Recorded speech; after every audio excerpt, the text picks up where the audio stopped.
Sunday, August 2nd, 2026. Hundreds of people had gathered in Pakistan's Swat Valley. They were there for one reason: peace.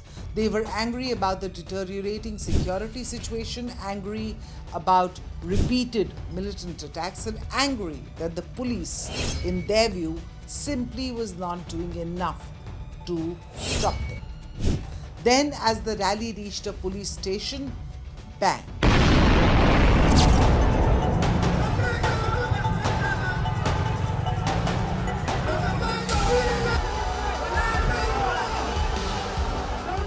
A suicide bomber blew himself up in the middle of the crowd.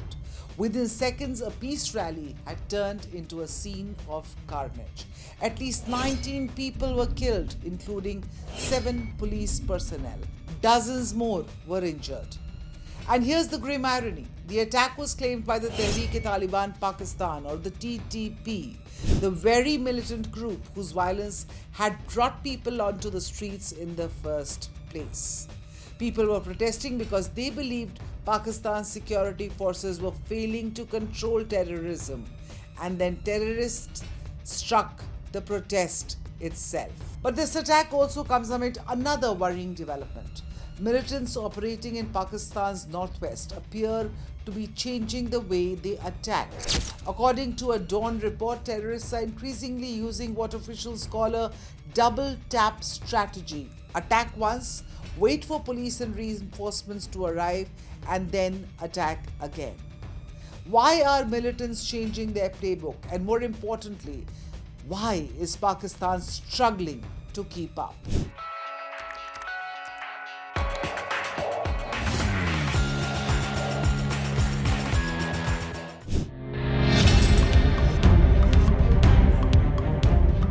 Let's first look at what happened in Swat. The attack took place in Kabul town, where hundreds of people had gathered outside a police station for an anti-terror peace rally. The message from the protesters was simple: we want security. Instead, they became victims of exactly the violence they were protesting against. A suicide bomber detonated explosives as demonstrators, civilians, and police personnel stood near the station. At least 19 people were killed, 7 policemen.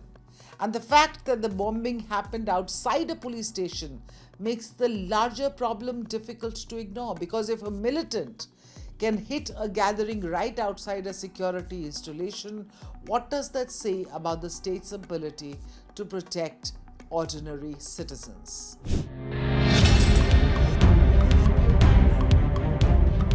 There is another tactic now worrying Pakistani security officials. It is called double tap. And the idea behind it is brutally simple. You launch the first attack, police rush in, rescue workers arrive, reinforcements move toward the location, and that is when you strike again. The second strike is deliberately timed to hit the people responding to the first one. In other words, the rescue itself becomes the trap. And militants in Khyber Pakhtunkhwa are increasingly combining these tactics with another relatively cheap weapon, which are commercially available: quadcopter drones. These drones can be modified to carry and drop explosives on police checkpoints and security installations. They are relatively inexpensive. They are difficult to detect. And most importantly, they allow militants to attack without necessarily putting fighters directly in the line of fire. The double tap tactic itself is not new. Versions of it have been used by militant organizations in conflict zones such as Iraq and Syria.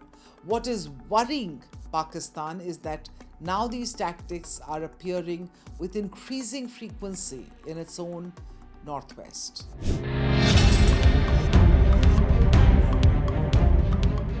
And this tells us something important. These are no longer simply militants carrying out one attack and disappearing. They are studying how security forces respond. How long does it take reinforcements to arrive? Which route will police use? Where will rescuers gather? That requires planning, and recent numbers show just how serious the situation has become.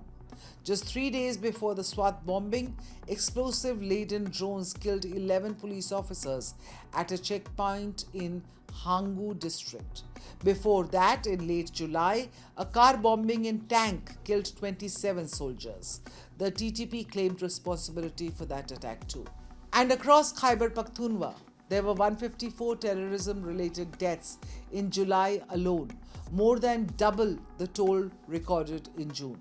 So this is not just one terrible attack, the trajectory itself is becoming worrying.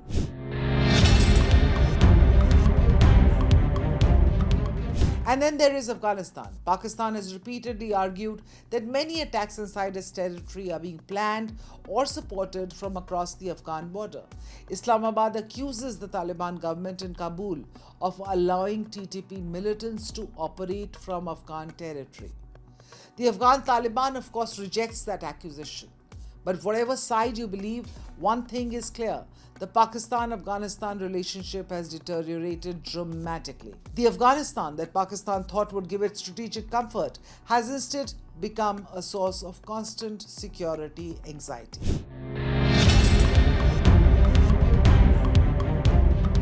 And this is where the story becomes much bigger than Swat.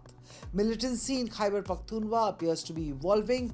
The militants aren't simply trying to kill security personnel anymore.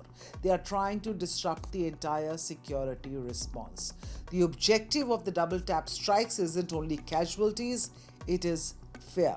Because once police officers begin wondering whether every emergency call could be an ambush, the state has a much bigger problem.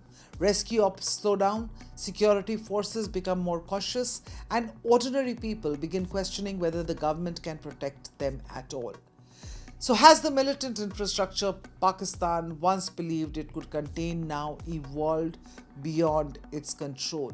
Is Khyber Pakhtunkhwa once again heading towards a much deeper insurgency? Is Pakistan on the verge of a breakup? Let us know what you think in the comments section below. Keep watching Times Access and do click on the bell icon to subscribe and never miss an update.